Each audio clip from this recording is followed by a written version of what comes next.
خوش نصیب وہ لوگ بھی ہیں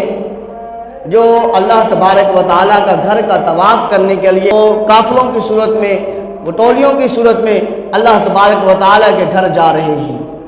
اللہ ان کے صدقے ہمیں بھی توفیق بھی عطا فرمائے، اور کوئی اللہ ہمارے لیے سبب ایسا مہیا فرمائے کہ ہم بھی اللہ تبارک و تعالیٰ کے گھر جائیں، طواف بھی کریں، غلاف کعبہ کو پکڑ کر تھام کر اللہ کی بارگاہ میں التجا بھی کریں،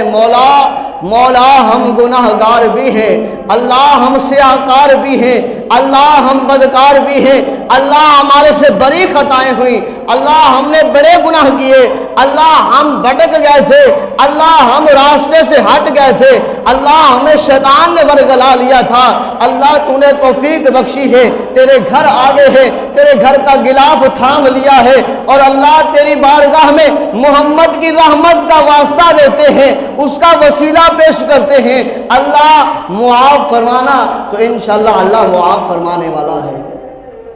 دعا مانگنا، ارادہ کرنا، نیت کرنا ہمارا کام ہے، اس گھر میں اپنے محبوب کے در پہ بلانا اس مالک لم یزل کا کام ہے۔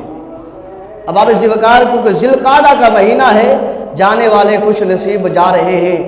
اور حسرتیں رکھنے والے، تڑپنے والے، مچلنے والے آج بھی گھروں میں، مسجدوں میں بیٹھ کر مچل اور تڑپ رہے ہیں، دل میں آرزو ہے، تمنا ہے کہ باری تعالیٰ ہمارے پاس بھی کوئی ایسا مال ہو، دولت ہو، یا کوئی طریقہ یا کوئی سروکار ہو کہ ہم بھی تیرے گھر پہنچ جائیں، تیرے محبوب کے روزے پر پہنچ جائیں، اور جالی کو چوم کر اور جھوم کر درود و سلام کی بھی کثرت کریں، اور تیری بارگاہ میں دعائیں بھی کریں اور التجائیں بھی کریں۔